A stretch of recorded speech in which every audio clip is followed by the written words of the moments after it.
ज़मीनी नहीं लेकिन फ़िज़ाई कार्रवाई ज़रूर हो सकती है। ईरान पर अमेरिका की जानिब से फ़िज़ाई कार्रवाई के लिए तैयारियां एक बार फिर से जारी हैं। कई अमरीकी जहाज़ भी मशरिक़ वस्ता में उतरे हैं और कई मशरिक़ वस्ता की जानिब गामज़न भी है। इस सारी सूरत हाल के बारे में आमिर रज़ा से बात करते हैं। आमिर भाई, हमने एक वीलॉग किया था, उसमें ये बात की थी कि कई अमेरिकी जहाज़ आए हैं, उसमें हो सकता है कोई असलहा सामान हो, कार्गो जहाज़ थे, उसमें कोई अमरीकी असलहा हो सकता है। और अब ये बातें भी सामने आ रही हैं कि अमेरिका की जानिब से ईरान पर एक बार फिर फ़िज़ाई कार्रवाई की तैयारियां की जा रही हैं। इस बारे में हमारे नाज़रीन को ज़रा बताइए। देखिए, पहली बात तो यह है कि ईरान थका देने वाली पॉलिसी पर गामज़न है, यानी वो चाहता यह है कि उसका दुश्मन थक जाए। अमेरिका आहिस्ता आहिस्ता फ्रस्ट्रेशन का शिकार होते चले जा रहे हैं। ये जो डोनाल्ड ट्रंप ने कल बयान दिया ना कि ईरानी लोग मुझसे कह रहे हैं, ईरान की हुकूमत मुझसे कह रही है कि वो बहुत तंग आ चुके हैं और उनसे जो हालात हैं वो कंट्रोल नहीं हो रहे। ये असल में अमेरिका के अंदर के हालात कंट्रोल नहीं हो रहे हैं, जो उनकी फ़ौज के अंदर रिफ्ट है। मुझे आप एक चीज़ बताएं, उनका chief of army staff resign करता है, ऐसे ही उनका नेवल सेक्रेटरी जो हाँ है जी, बिल्कुल। वो रिज़ाइन करता है। पेड हैक्सत के ख़िलाफ़ जो है मुज़ाहरा होता है। नो किंग की मूवमेंट कहाँ पर चली? अमेरिका के अंदर। अमेरिका में एक डिनर के बाहर फायरिंग होती है जिसको हमला करार दिया गया डोनाल्ड ट्रंप पर। वो कहाँ पे हुआ? अमेरिका में। आपने कोई एक इस नौइयत की खबर जो है ईरान से सुनी है तो मुझे ज़रूर बताइएगा। मैंने ये तलाश करता रहा हूँ कि ईरान से किसी जगह से मुज़ाहरा सामने आ जाए, किसी जगह से किसी पर हमला सामने आ जाए। वहाँ पे रैलियाँ निकाली गई, रैलियों में मसूद पशकियान जो हैं वो शामिल होते रहे, अब्बास अरागची शामिल हुए, लेकिन किसी ने किसी पर कोई ना हमला किया, ना कोई नारा लगा। तो ये इसका मतलब ये है कि ईरान की जो गवर्नमेंट और ईरान के जो लोग हैं, पब्लिक है, वो आपस में जुड़े हुए हैं और मुत्तहिद हैं। मामला कहाँ पे है, फ्रस्ट्रेशन कहाँ पे है? वो अमेरिका में है और अमेरिका ब्लॉकेड से भी वो फ़ायदा हासिल नहीं कर पा रहा है जिसकी उम्मीद उसको थी। देखें, पहले इन्होंने हमला किया था तो कहा था कि 3 दिन का काम है, ईरान घुटने टेक देगा। बिल्कुल, उसमें नाकामी हुई। 40 दिन जंग करते रहे, नाकामी हो गई। अब नाकामी भी हुई, फिर मार पड़ना शुरू हुई। पहले हिजबुल्लाह जंग में शामिल हुई, फिर हौज़ी शामिल हो गए, फिर इराक की मलेशिया शामिल हो गई। ये एक चार तरफा यह है, इसको कहेंगे, जंग जो है वो शुरू हो गई। उससे वही निकलने के लिए इन्होंने जंग बंदी वाला और मुज़ाकरात वाला काम शुरू किया। इस दौरान इन्होंने दोबारा से अपनी तैयारियां शुरू कर दी हैं।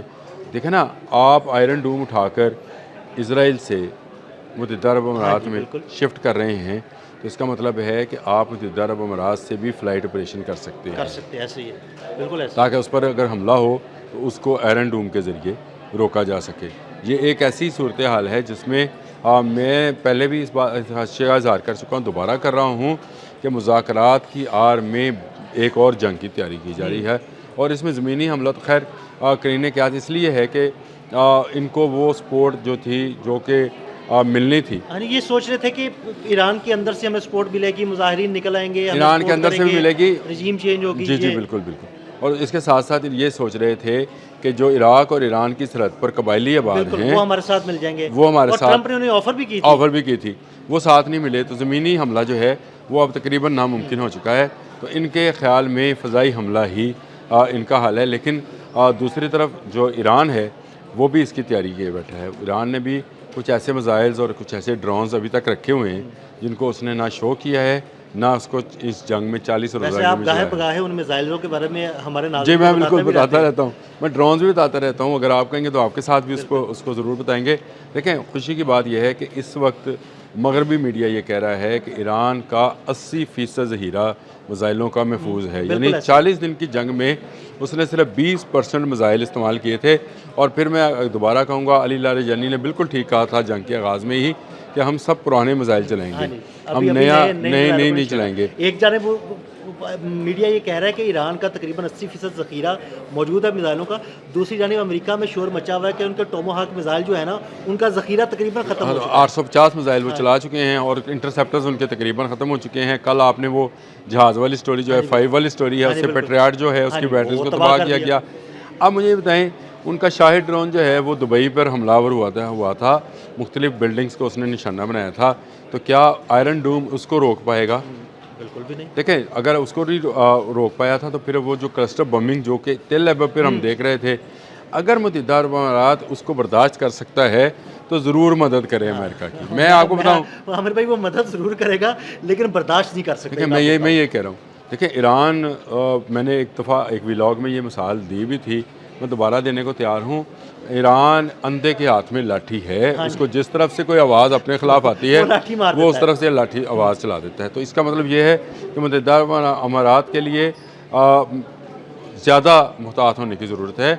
और ये जो अमेरिका की धमकियाँ हैं या एयर स्ट्राइक्स हैं, ये मुझे लगता है कि अब वो मुत्तहिदा अरब अमारात की तरफ से, देखें अल अदीद की तरफ से शायद ना कर पाए। इराक में भी उनकी एयर बेसिस, वो जो हमने एक व्लॉग किया था तो उन्होंने मिलकर उनकी 3 एयर बेसिस का जिक्र था उसमें, वो जो रशिया ने लिस्ट जारी की है। इसका मतलब ये है कि अब इनके पास अगर एयर बेसिस महफूज हैं तो मुत्तहिदा अरब अमारात वाली हैं, तो अमेरिका और इजराइल मिलकर कहीं मुत्तहिदा अरब अमारात को ना मरवाएं। ओपेक से वो पहले बाहर जा चुका है। ओपेक से जाने से नुकसान ये होगा कि सऊदी अरब ओपेक को लीड करता है, सऊदी अरब एक तरफ हो जाएगा। और कल सऊदी नुमाइंदे ने यूएई अलग हो जाएगा, इस पूरे खित्ते में अकेला रह जाएगा यूएई। देखें यूएई जो है 7 रियासतें हैं, ये 7 रियासतें बिल्कुल छोटी छोटी रियासतें हैं और इनमें सबसे बड़ा जो है वो सऊदी अरब ही इनका बड़ा भाई है। इसको तस्लीम करना चाहिए। कल ना सऊदी अरब के नुमाइंदे ने कौम मुत्तहिदा में बड़ी एक बात कही जो मेरे दिल को लगी। वो बात ये थी, उसने कहा कि तमाम ममालिक को दूसरे ममालिक की खुद मुख्तारी का एहतराम करना चाहिए। बिल्कुल यही मौका पहले दिन से हमारा है कि ईरान की खुद मुख्तारी का एहतराम नहीं किया गया, उस पर मज़ाइल बरसाए गए, जिसका जवाब उसने दिया। सऊदी नुमाइंदे का ये बयान जो है, मैं इसको ईरान के हक़ में बयान समझ रहा हूँ। देखें ऐसे अगर खुद मुख्तारी, तो ईरान ने अमेरिका और इसराइल पर हमला नहीं किया था। इसराइल और अमेरिका इन गल्फ़ स्टेट्स के साथ मिलकर ईरान पर हमलावर होते, तो इसका मतलब है उसकी खुद मुख्तारी को चैलेंज किया गया था और वो हक़ दिफा रखता है। कोई भी मुल्क हो, वेनेजुएला हो, कोई भी हो, मैं किसी का नाम शुमाली कोरिया हो, नाम लेने से क्या है, वो ममालिक हक़ दिफा रखते हैं अगर उन पर हमला होगा। हाँ, जो हमलावर है उसको हमें ज़रूर मज़म्मत करनी चाहिए। इस सारे केस में अब अमेरिका के पास सिर्फ एक ऑप्शन है और वो फ़ज़ाई हमले की है, जिसका आपने ज़िक्र शुरू में कर दिया कि फ़ज़ाई हमला कर सकते हैं। और ये फ़ज़ाई हमला मुझे लगता है ये यूँ है, मेरी अपनी वो ख्याल है, इसमें मैं किसी को भाई नहीं कहता, कोई तस्लीम करे ना करे, कि फ़ज़ाई हमलों के लिए अब यूएई को इस्तेमाल किया जाएगा। इसका जवाब जब पलट कर ईरान देगा तो सऊदी अरब भी यूएई के साथ खड़ा नहीं होगा, बिल्कुल नहीं होगा। अबू धाबी में मौजूद आयल डिपोस की अल्लाह पाक हिफाजत करे, वो हमारा ही आयल है मुसलमानों का, और जो ईरान में हाक जजीरे पे आयल है वो भी हमारा है। लेकिन देखें, जब कोई एक ऐसा मुल्क यहूदियों के साथ, यहूदो नसारा के साथ मिल जाएगा और उसकी ज़मीन इस्तेमाल होगी ईरान पर हमले के लिए, तो फिर ईरान तो जवाब देगा। एक मैं आपको एक बात करने लगा हूँ, अल्लाह पाक महफूज रखे, जंग नहीं मांगनी चाहिए, लेकिन आप चेक करें कि इसराइल अपना आयरन डूम उठाकर मुत्तहिदा अरब अमारात में लेके आया है। वो चाहता ये है कि मैदान का जंग तिल अबब में नहीं, दुबई, अबू धाबी, शारजा में लगे, यहाँ पर हमला हो, यहाँ पर जो मरना है मरे, जिसका नुकसान होना है हो। देखिए किस खूबसूरती के साथ वो मुसलमानों को मुसलमानों से लड़ाने की साजिश कर रहे हैं। और यह फ़ज़ाई हमला अगर ईरान पर होता है तो ईरान के पास जवाब में कोई ऐसे जहाज़ नहीं हैं। मैं आपको पहले बताता हूँ कि वो फ़ज़ाई बर्तरी, वो कोई उसके पास F-35 नहीं है, वो मिसाइल ही फायर करेगा, उसके पास मिसाइल की ताकत है और ड्रोन्स की ताकत है। उसने अब कई ड्रोन्स ऐसे हैं जिसको अभी तक उसने इस्तेमाल ही नहीं किया है, और उसने कई जहाज़ ऐसे हैं जिनको अभी इस्तेमाल नहीं किया है, वो उनको इस्तेमाल करेगा। अगर वो अपना साइका ड्रोन इस्तेमाल करेगा, अब साइका ड्रोन जो है ना, इस पर मैंने आपसे अलग से बात करनी है। मैं चले उस पर अलग से बात करें। अगर वो इसको इस्तेमाल करेगा तो मुत्तहिदा अरब अमारात में क्या बचेगा? क्या बुर्ज खलीफा कायम रह पाएगा? क्या बुर्जुल अरब कायम रह पाएगा? क्या वहाँ पर बिल्डिंग्स, कारोबार, लोग, देखें मुसलमान और अबू धाबी के क्या, जो कि सारे का सारा ही आयल डिपो के ऊपर मुश्तमिल है अबू धाबी, क्या वो बच पाएगा? तो इसलिए इस जंग से पनाह मांगनी चाहिए। मैं ये समझता हूँ कि ईरान को ना छेड़ना चाहिए, गल्फ़ ममालिक को चाहिए कि वो एक हों, सऊदी अरब, कुवैत, इराक और ये जितने मुत्तहिदा अरब अमारात हैं, ये सब एक हों। अमेरिका से कहें कि थैंक यू वेरी मच, आप आपने हरमज़ खोलें, हम ईरान से रिक्वेस्ट करते हैं वो भी खोले, ना आप ईरान पर हमलावर होंगे, ना ईरान आप पर और इसराइल पर हमलावर होगा, और हमारा कारोबार जो है वो चलता रहेगा। तो नहीं तो ये गुलशन का जो कारोबार है जो दुबई में हो रहा था, ये मुझे बंद होता नज़र आ रहा है। गल्फ़ मुमालिक अमेरिका से थैंक यू वेरी मच कहें, और मैं आपसे थैंक यू वेरी मच कहता हूँ कि आपने हमारे नाज़रीन को बड़ी ज़बरदस्त तफसीलात से आगाह किया।